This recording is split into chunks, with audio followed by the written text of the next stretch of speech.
இருக்கு போல.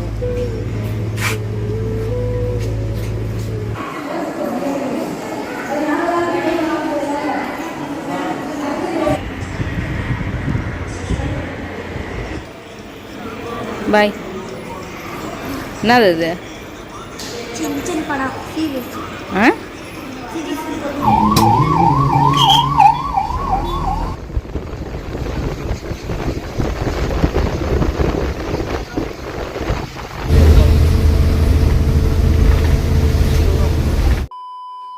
Hi friends, Trichy SRM ஹாஸ்பிட்டலில் அடுத்த நாள் என்னெல்லாம் செஞ்சிட்ருக்கேன்னு இந்த வீடியோ ஃபுல்லாக வரும். வீடியோ நீங்கள் தொடர்ந்து ஸ்கிப் பண்ணாமல் பாருங்கள். காலையிலே 6 மணி போல் இப்போ டீ வாங்குறதுக்காக ஒரு வாளி எடுத்துக்கிட்டு காசு எடுத்துகிட்டு கீழே இருக்கிற டீ கேண்டீனுக்கு வந்திருக்கேன். இங்கே க்யூவில் நின்று தான் வாங்குற மாதிரி வரும். 45 ரூபாய்க்கு பார்த்தீங்கன்னா இப்போ நான் டீ வாங்கியிருக்கேன். ஒரு டீ நம்ம கப்பில் வாங்கணும்னா 15 ரூபா. இப்படி நம்ம மொத்தமாக வாங்கிக்கிட்டோம்னா 4 பேர் கிட்டத்தட்ட நம்ம தாராளமாக குடிக்கலாம். இந்த ஹாஸ்பிட்டல் பில்டிங்கில் இருக்கிறவங்க எல்லாருமே டாக்டர்ஸ், நர்ஸ், அட்டண்டர்ஸ் எல்லாருமே இந்த டீ ஷாப்புக்கு தான் வந்து டீ வாங்கி ஆகணும். அதனால காலையில் ரஷ்ஷாக தான் இருக்கும். இல்லைன்னா 1 கிலோமீட்டர் மெயின் ரோட்டுக்கு போய் தான் டீ வாங்கி சாப்பிட்ற மாதிரி வரும். க்யூவில் நின்று டீ வாங்கி எடுத்துட்டு இப்போ வார்டுக்கு வந்தாச்சு. ரித்திக் நல்லா தூங்கிட்டு இருந்தான். இப்போ எழுந்தாச்சு. டீலாம் கொடுத்துட்டு இப்போ காலையில் பிரேக்ஃபாஸ்ட் வாங்குறதுக்காக இப்போ நானும் அக்காவும் கேண்டீனுக்கு தான் போகணும். இந்த ஹாஸ்பிட்டலில் பொறுத்த வரைக்கும் டீ வாங்குறதுக்கு தனி கேண்டீன், ஃப்ரெஷ் ஜூஸ்க்கு தனி கேண்டீன், லஞ்ச், பிரேக்ஃபாஸ்ட், டின்னருக்குன்னு தனி கேண்டீன் இருக்குது. இப்போ நாங்கள் பிரேக்ஃபாஸ்ட் வாங்குறதுக்காக காலையில் 7:30 மணி இப்போ கிளம்பி கேண்டீனுக்கு தான் போயிட்டு இருக்கோம். ரிசப்ஷன்லேயே என்ட்ரன்ஸ்லேயே பிள்ளையார் சாமி வச்சுருக்காங்க. பிள்ளையாரை வணங்கிட்டு சேம் பக்கத்திலே பார்த்தீங்கன்னா இந்த ஹாஸ்பிட்டலோட பில்டிங்ஸ் வந்து ஒரு வியூ பாயிண்ட் சூப்பராக வச்சிருக்காங்க. எவ்வளோ பில்டிங்ஸ் பாருங்க. இந்த இடத்துல இருந்து நம்ம மொத்த வியூவும் பார்த்துக்கலாம். காலையிலேயே ஹாஸ்பிட்டல்ல எந்த ஒரு கூட்டமும் இல்லை. எவ்வளோ அமைதியா இருக்குன்னு நீங்களே பாருங்க. 8 மணிக்கு மேலே தான் எல்லாருமே வர ஆரம்பிச்சிருவாங்க பாருங்க. ஸோ பார்க்கறதுக்கே ரொம்ப அமைதியா இருக்கு. இப்போ நாங்கள் 7:30 மணிக்கு நடக்க ஆரம்பிச்சிருக்கோம். 8 மணிக்கு தான் நாங்கள் கேண்டீனுக்கு போக முடியும். எலக்ட்ரிக்கல் வண்டி 8 மணிக்கு மேலே தான் மூவ் ஆகும். அது வரைக்கும் ஹாஸ்பிட்டலில் வெயிட் பண்ண முடியாது. சரி, நம்ம நடந்து பொறுமையாக போயிட்டு சாப்பாடு வாங்கிட்டு வந்துடலான்ட்டு இப்போ அக்காவை கூட்டிகிட்டு வந்தேன். ஹாஸ்பிட்டலை சுற்றி நிறைய மரங்கள், செடிகள்லாம் வளர்த்து நேச்சுரலாக வச்சுருக்காங்க. பார்க்கறதுக்கே அழகாக இருக்குது. இப்போ நாங்கள் திருச்சி எஸ்ஆர்எம் காலேஜில் பார்த்தீங்கன்னா இருக்கும். காலேஜ் ஹாஸ்பிட்டல் ரெண்டும் ஒன்று தானே? ஒன்று தான். அதாவது ஃப்ரண்ட்டில் ஹாஸ்பிட்டல், பேக் சைடு காலேஜ். இப்போது கேண்டீன் தானே போய்ட்டுருக்கோம். ஆமாம், தம்பிக்கு டிஃபன் வாங்குறது இப்போது கேண்டீனுக்கு தான் ஸ்டார்ட் ஆகும்.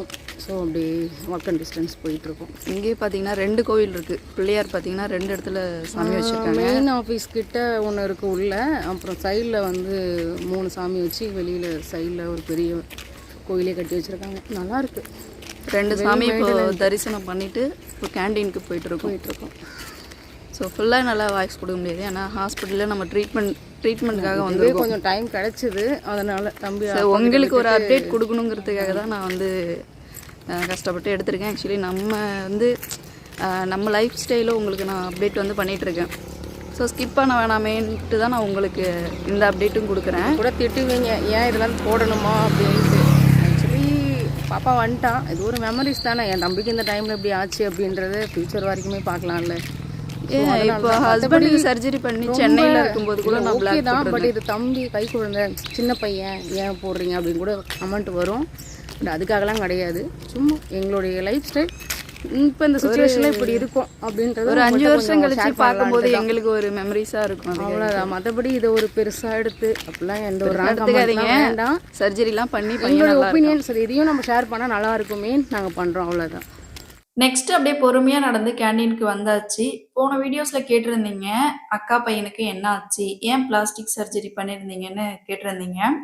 இந்த வீடியோவில் இப்போ நான் தெளிவாக சொல்கிறேன். அக்காவுக்கு ட்வின்ஸு, ரித்திக், ரித்திஷ். நிறைய வீடியோவில் நான் சொல்லியிருப்பேன். அக்காவுக்கு 2 பையன் 1 பொண்ணு. ஸ்வேதா ஆல்ரெடி தெரியும், தன்ஷியோட 1 வயசு அதிகம் ஸ்வேதா. ரித்திஷ் வந்து தர்ஷனோட 1 வயசு அதிகம். ஸோ அக்காவுக்கு 3 பசங்க. ஸ்கூல் லீவில் அக்காவோட மாமியார் வீட்டுக்கு பசங்க 3 பேரையும் கூட்டிட்டு ஊருக்கு போயிருக்கிறாங்க. கிராம்ஸ் சைடு போனாலே பசங்க எப்படி விளையாடுவாங்கன்னு உங்களுக்கே தெரியும். அவங்கள பிடிச்சி வைக்க முடியாது. தோடம், ஃப்ரெண்டு, பேக்லன்னு ஜாலியாக மணலில் விளையாண்டுட்டு இருப்பாங்க. அந்த மாதிரி விளையாடும் போது மணல் சைடில் மம்டி இருந்திருக்கும் போல. சின்னவன் வந்து அந்த மம்டி எடுத்து மண் வெட்டியிருப்பான். பெரியவன் கையால் மண் அள்ளி போடுறேன்னு அவன் அள்ளி போட்டிருப்பான் போல. அப்போ சின்னவன் என்ன பண்ணியிருக்கிறான், மம்டி எடுத்து மண்ணை வெட்டுறேன்னு ரித்திக்கு கட்ட வரல பார்த்தீங்கன்னா மம்டியால் ஒரே போடு. ரித்திக்கு கையால் மண் அள்ளிட்டு இருப்பான்னு சின்னவனுக்கு தெரியல. அவன் எப்பவும் போல மண் வெட்டுறேன்னு அவன் வெட்டியிருக்கான். இவன் கையால் அள்ளுறேன்னு இவன் கையால் அள்ளியிருக்கான். தெரியாம நடந்த சம்பவம் தான். ஸோ உங்க வீட்டில் ட்வின்ஸ் பசங்க இருந்தாங்கன்னா நீங்க கொஞ்சம் கேர்ஃபுல்லா பார்த்துக்கோங்க. எங்களுக்கு இந்த சம்பவம் நடந்திருக்கு, அதனால உங்களுக்கு ஒரு அவேர்னஸ் தான் நான் சொல்றேன். பசங்க இருக்கிற இடத்துல கத்தி, அரோமனை, மம்டி, கடப்பாரை எதையும் வைக்காதீங்க. விளையாடும் போது கொஞ்சம் கேர்ஃபுல்லா பார்த்துட்டுருங்க. ஏன்னா எங்களுக்கு எதர்ச்சியா நடந்த சம்பவம் தான் இது. ரித்திக்கு கைக்கு என்னாச்சுன்னா கட்டவரில் வந்து மம்டி ஆழமா உள்ள பதிஞ்சு எலும்பே பார்த்தீங்கன்னா அப்படியே தெராவிடுச்சு. கொஞ்சம் எலும்பு பார்த்தீங்கன்னா செத்தி போயிடுச்சு. உடனே கர்ச்சிப்லாம் கட்டி அக்கா விருதாச்சலம் கூட்டிட்டு வந்து கட்டுலாம் போட்டு உடனே இது பிளாஸ்டிக் சர்ஜரி பண்ணி ஆகணும்னு டாக்டர் சொல்லிட்டாங்க. அங்கேருந்து உடனே திருச்சிக்கு கூட்டிட்டு வந்து எஸ்ஆர்எம் ஹாஸ்பிட்டலில் பிளாஸ்டிக் சர்ஜரி இப்போ பண்ணி பையன் இப்போ பரவாயில்ல, நல்லா வலியில் துடிச்சு போயிட்டான். வலியில் துடிச்சிட்டான், நிறைய பிளட் வந்து போயிடுச்சு. ஸோ இப்போ பரவாயில்ல, தம்பி கொஞ்சம் ரெக்கவர் ஆகியிருக்கான். இப்போ நானும் அக்காவும் ஒரு ஓபி சீட் வாங்கிட்டு ஹெல்த்தை காமிக்கிறதுக்காக வந்திருந்தோம். எனக்கு பயங்கரமாக தலைவலி இருக்குன்னு நிறைய வீடியோவில் சொல்லியிருந்தேன். அதனால தலையில் என்ன இருக்குன்னு தெரிஞ்சுக்கிறதுக்காக டாக்டரை பார்க்கறதுக்காக இப்போ ஓபி சீட்டு வாங்கிட்டு டாக்டரை வந்து பார்த்தேன். டாக்டர் சில டெஸ்ட்லாம் எடுக்க சொல்லி எழுதி கொடுத்துருந்தாங்க. ஹெச்பி லெவல் பார்க்கணும், பிரெயினை வந்து எம்ஆர்ஐ ஸ்கேன் எடுக்கணும், அடுத்து தைராய்டு டெஸ்ட் எடுக்கணும்னு சொல்லி 3 டெஸ்ட் எழுதி கொடுத்துருந்தாங்க. இப்போ 3 டெஸ்ட்டும் நான் போய் கொடுக்கணும். டெஸ்ட் கொடுத்துட்டு அந்த ரிசல்ட் வர்ற வரைக்கும் நான் வெயிட் பண்ணணும். டாக்டர்ஸ் ஈவினிங் வரைக்கும் அங்கே இருப்பான்னு தான் சொல்லியிருந்தாங்க. அதனால அந்த ரிசல்ட் எடுத்துட்டு போய் நான் அவங்க கிட்ட காமிச்சு என் உடம்புல என்ன குறை இருக்கு அதுக்கான மெடிசன் வந்து திரும்ப அவங்க எழுதி கொடுப்பாங்க. அதை ஃபாலோ பண்ணி நான் சாப்பிட்டு ரெக்கவர் ஆகணும். ஃபர்ஸ்ட் டெஸ்ட் ரத்தம் கொடுக்கறதுக்காக வந்திருக்கேன். ஹீமோகுளோபின் பாயிண்ட் எவ்வளோ இருக்குன்னு அவங்க ரிப்போர்ட் கேட்டிருந்தாங்க. இப்போ ரிப்போர்ட்டுக்காக நம்ம ரத்தம் கொடுத்துருக்கோம். 2 மணி நேரம் கழிச்சு வர சொல்லியிருக்காங்க. அடுத்து எம்ஆர்ஐ ஸ்கேன் எடுக்கிறதுக்காக ஸ்கேனுக்கு வந்தாச்சு. மெட்டல் எதுவுமே கழுத்துல காதுல இருக்கக்கூடாதுன்னு சொல்லியிருந்தாங்க. தோடெல்லாம் கழட்டி அக்கா கிட்ட கொடுத்துட்டு எம்ஆர்ஐ ஸ்கேன் ரூம்குள்ளே போயிருந்தேன். 1 மணி நேரம் 1/2 மணி நேரம் சம்திங் ஸ்கேன் எடுக்கிறதுக்கு டைம் ஆயிடுச்சு. மிஷின்குள்ளே போகிறதுக்கு முன்னாடியே எனக்கு நிறைய அவேர்னஸ் சொல்லியிருந்தாங்க. நீங்கள் பயப்படக்கூடாது, கண்ணை கட்டியமா மூடிக்கோங்க, சவுண்டு மட்டும்தான் வரும், பயப்படாதீங்க, அசையக்கூடாது அப்படின்னு மட்டும் சொல்லியிருந்தாங்க. ஸோ அதெல்லாம் ஃபாலோ பண்ணேன். பட்டு பயந்துட்டேன். ஸ்டார்டிங்கில் கொஞ்சம் பயம் வந்துடுச்சு. ஏன்னா நம்ம ஏதோ ஒரு மிஷின்குள்ளே போகும்போது கண்டிப்பாக எல்லாருக்குமே பயம் வரும். So first time MRI scan எடுத்திருக்கேன், அதனால எனக்கு பயம் வந்துருச்சு. எல்லா டெஸ்ட்டும் இப்போ நம்ம கொடுத்துருக்கோம். தைராய்டு மட்டும் எடுக்க முடியாதுன்னு சொல்லிட்டாங்க. ஏன்னா நாங்கள் சாப்பிட்டுட்டு தெம்பா போனோம், சாப்பிடாம வெறும் வயிற்றுல போனால் தான் தைராய்டு டெஸ்ட் எடுக்க முடியும்னு சொல்லிட்டாங்க. மற்றபடி பிளட் டெஸ்ட் கொடுத்துருக்கோம். அடுத்து எம்ஆர்ஐ ஸ்கேனுக்கும் நம்ம கொடுத்துருக்கோம். ரிப்போர்ட் வர்றதுக்கு 2 மணி நேரம் 3 மணி நேரம் ஆகும்னு சொல்லியிருந்தாங்க. லாஸ்டா கண்ணை செக் பண்ண சொல்லி டாக்டர் எழுதி கொடுத்துருந்தாங்க. கண் டாக்டர் செக்ஷனுக்கு வந்திருந்தேன். கண்ணை குறைஞ்சது ஒரு 4-5 மிஷின்ல செக் பண்ணாங்க. கண்ணுக்கு எந்த பிரச்சனையும் கிடையாது. சிஸ்டம் அதிகமாக பார்க்கறதுனால தலைவலி வந்திருக்கு. ஸோ இந்த கிளாஸ் வேர் பண்ணிட்டு நீங்கள் சிஸ்டம் யூஸ் பண்ணுங்கன்னு சொல்லியிருந்தாங்க. ARs coating, blue coating glass வந்து வாங்கி கண்ணுக்கு யூஸ் பண்ண சொல்லியிருக்கிறாங்க. பிளட்டோடைய ரிப்போர்ட் வந்திருக்கு பாருங்க. ஹெச்பியோட ரிப்போர்ட் 12.6 பாயிண்ட் என் உடம்புல இப்போ பிளட் இருக்கு. 5 மந்த் முன்னாடி பிளட்டே உடம்புல இல்லை, 7 பாயிண்ட் தான் இருக்குன்னு சிதம்பரத்தில் அயன் குளுக்கோஸ் போயிட்டு நான் போட்டிருந்தேன். நிறைய பேர் விளாக் பார்த்துருந்தீங்க. அதுக்கப்புறம் நான் வந்து ஹெல்த்தியாக சாப்பிட ஆரம்பிச்சிட்டேன். இறால், ஃபிஷ்ஷு, நெக்ஸ்ட் நட்ஸ் ஐட்டமும் பேரிச்சம்பழம் நிறைய சாப்பிட ஆரம்பிச்சிட்டேன். வெயிட்டும் பார்த்தீங்கன்னா ஒரு 57 கிலோ சம்திங் இன்க்ரீஸ் ஆகிருக்கேன். நான் எப்பவுமே 49 கிலோ இருந்தேன், 57 கிலோ வெயிட்டும் வந்திருக்கேன். பிளட்டோட பாயிண்ட் பாருங்க, 7லேருந்து இப்போ 12.6 வந்திருக்கேன். ஸோ என்னோட ஹெல்த்துக்கு எந்த பிரச்சனையும் கிடையாது. அடுத்து நம்ம எம்ஆர்ஐ ஸ்கேன் எடுத்திருந்தோம். அதோட ரிப்போர்ட்லாம் இப்போ பார்த்துருந்துருப்பீங்க. தலைக்கு அவ்வளோவா எந்த பிரச்சனையும் இல்லை. மைக்ரேன் தலைவலிங்கிறது அது இருக்கிற இடமே தெரியாது, ஆனால் உடம்புல எங்கேயாவது அது இருந்துகிட்டே தான் இருக்கும். 1 மாசத்துக்கு நான் மாத்திரை எழுதி தரேன், நீ சாப்பிடுமான்னு டாக்டர் வந்து மாத்திரை எழுதி கொடுத்துருந்தாங்க. மாத்திரை வாங்கிக்கிட்டு ரிப்போர்ட்லாம் வாங்கிட்டு இப்போ இங்கேருந்து வீட்டுக்கு கிளம்ப போகிறேன். எனக்கு எம்ஆர்ஐ ஸ்கேன் எடுக்கிறதுக்கு 2500 தான் ஆயிடுச்சு. அப்புறம் 2 ஸ்கேன் சம்திங் 500 போட்டிருந்தாங்க. மொத்தமாக என்னோட பிரெயினுக்கு மட்டும் 3500 ரூபா ஆயிடுச்சு. மாத்திரை மருந்து வாங்குறதுக்கு 600 ரூபாய் ஆயிடுச்சு. இன்னைக்கு என்னோட செலவு பார்த்தீங்கன்னா 4100 ரூபாய் ஹாஸ்பிட்டல் செலவு மட்டும் என்னோட ஹெல்த்துக்கு பார்த்துருக்கேன். ஹச்பி வந்து 20 ரூபாய் தான், பிளட் டெஸ்ட் 20 ரூபாய் தான் ஆயிடுச்சு. தைராய்டு டெஸ்ட் எடுக்கல, அதுக்கு ஒரு 300 ரூபா போட்டிருந்தாங்க, அது எடுக்கல. வெறும் வயிற்றுல தான் போயிட்டு எடுக்கணும்னு சொல்லியிருந்தாங்க. நம்ம சாப்பிட்டுட்டு போனதுனால அது கேன்சல் பண்ணியாச்சு. எனக்கு மொத்தமாவே 4100 ரூபாய் இப்போ செலவாயிருக்கு. அடுத்து நாங்க நடந்தே என்ட்ரன்ஸ் வந்துட்டோம். எதுக்க பாருங்க, அக்காவும் மாமாவும் வந்துட்டு இருக்காங்க. அம்மாவுடைய அக்கா பொண்ணு நிறைய பேருக்கு தெரியும். எங்க பெரியம்மா பொண்ணு அண்ட் மாமா தனிலா குட்டி. நிறைய விளாக்ல காமிச்சிருந்திருப்பேன். ஃபேமிலியோட போகும்போது நான் விளாக்ல காமிச்சிருந்திருப்பேன். ஓல்டு சப்ஸ்கிரைபருக்கு கண்டிப்பா தெரியும். அக்காவையும் மாமாவையும் வார்டுக்கு போக சொல்லிட்டு இப்போ அக்கா என்னை பஸ் ஏற்றி விடுறதுக்காக இங்கே வெயிட் பண்ணிட்டு இருக்காங்க. இவங்க என்னை பஸ் ஏற்றி விட்டுட்டு தான் அவங்க வார்டுக்கு போவாங்க. அக்காவும் மாமாவும் தம்பியை பார்க்கறதுக்காக வந்திருக்காங்க. கொடியம்பாளையம் பீச்சுக்கெல்லாம் கூட்டிட்டு வந்திருக்கோம். நிறைய விளாக்லாம் போட்டிருக்கேன், செக் பண்ணி பாருங்க. இப்போ நான் எங்க பஸ் ஏற போறேன்னா, ஹாஸ்பிட்டல்ல இருந்து பெரம்பலூருக்கு தான் இப்போ பஸ் ஏற போறேன். இப்போ பெரம்பலூருக்கு ஒரு டிக்கெட் எடுத்தாச்சு, 35 ரூபா. பெரம்பலூர் டு வேப்பூர் கூட்டுரோடுக்கு ஒரு பஸ் ஏற போறேன். அங்க இருந்து விருதாச்சலம், விருதாச்சலம் டு சிதம்பரம். ஏன்னா இதுதான் நமக்கு வந்து ஷார்ட்கட்டு.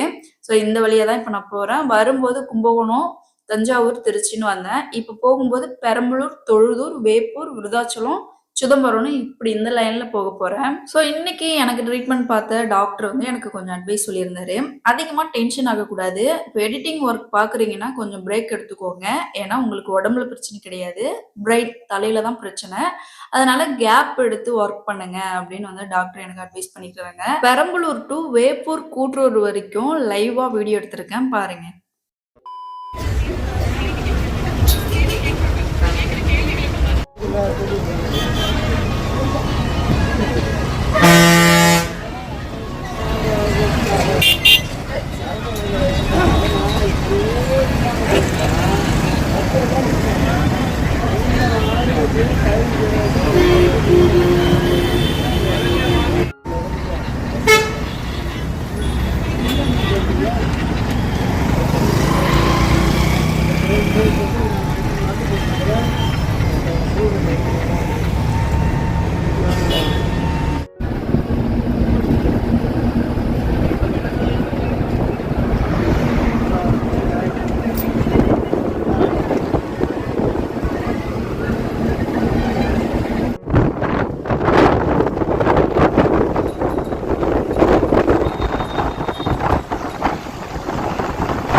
இப்போ வேப்பூர் கூட்டுரோடுக்கு நம்ம வந்திருக்கோம். கரெக்டா இப்போ டைம் வந்து ஒரு 5 மணி போல சம்திங் ஆகும். 5, 5:15 நினைக்கிறேன். நான் 4 மணிக்கு ஹாஸ்பிட்டல் வாசல்ல பஸ் ஏறினேன். 1 ஹவர்ல இப்போ நம்ம வேப்பூர் கூட்டுரோடுக்கு வந்திருக்கோம். இங்க இருந்து நம்ம விருதாச்சலம் போறதுக்கு பஸ்ஸுக்கு வெயிட் பண்ணிட்டு இருக்கோம்.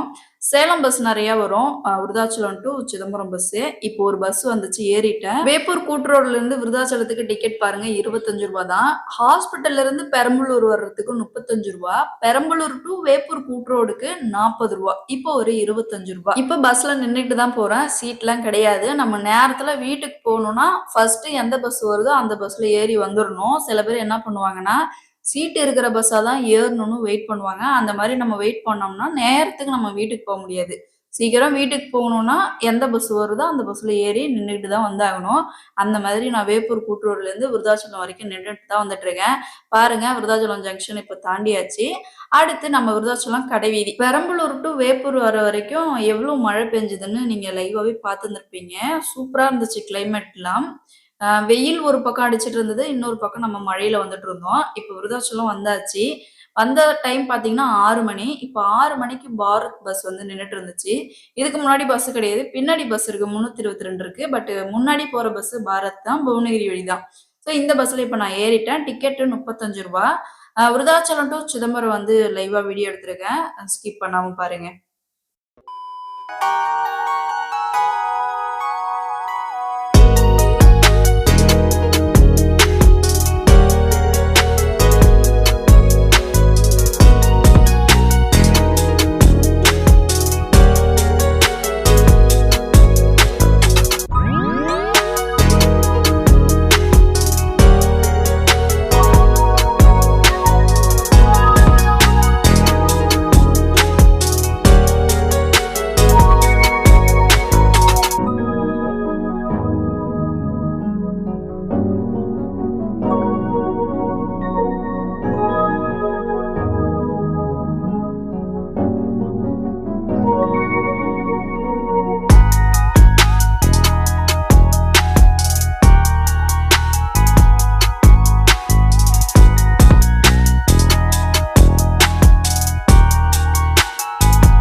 சிதம்பரம் கரெக்டாக ஒரு 7, 7:15க்குலாம் வந்தாச்சு. நம்ம வண்டியோடைய டோக்கன் இருந்துச்சு. இந்த டோக்கனை கொடுத்துட்டு காசு 12 ரூபா கொடுத்துட்டு 2 வீலரை வந்து எடுக்கணும். இப்போ காசு சீட்லாம் கொடுத்துட்டு இப்போ வண்டி எடுக்கிறதுக்காக நம்ம வண்டி எங்கே நிற்கிதுன்னு தேடி போயிட்டு இருக்கேன். நைட் டைம் கரெக்டாக இப்போ ஒரு 7 மணி 7:15 மணி போல் ஆகுது. கேர்ள்ஸ் நான் மட்டும்தான் இருக்கேன். சுற்றிலும் ஒரு 3-4 பாய்ஸ்லாம் வண்டி எடுத்துட்டு இருக்காங்க. எந்த பயமும் கிடையாது. தன்சி தான் காலையிலேருந்து எனக்கு கால் பண்ணி எங்கம்மா வந்துட்டு இருக்கீங்க அப்படின்னு பாப்பா மட்டும்தான் கால் பண்ணி விசாரிச்சுட்டே இருந்தா.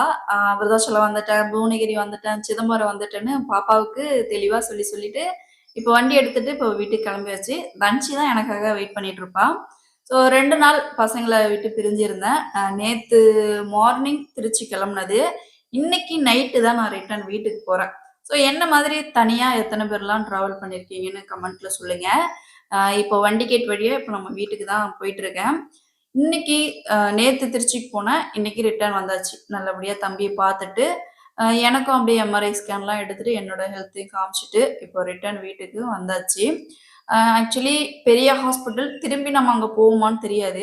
அதனால அமௌண்ட்டும் வந்து கம்மி. எம்ஆர்ஐ ஸ்கேன் வந்து கம்மியாக இருந்துச்சு, 2500 தான். அதனால தான் நாங்கள் உடனே அங்கேயே எடுத்துக்கிட்டேன்.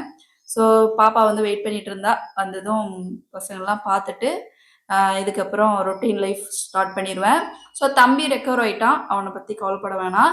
ஏதாச்சும் டவுட் இருந்துச்சுன்னா கமெண்ட்டில் கேளுங்க. அடுத்த விளாகில் பார்க்கலாம். பாய்.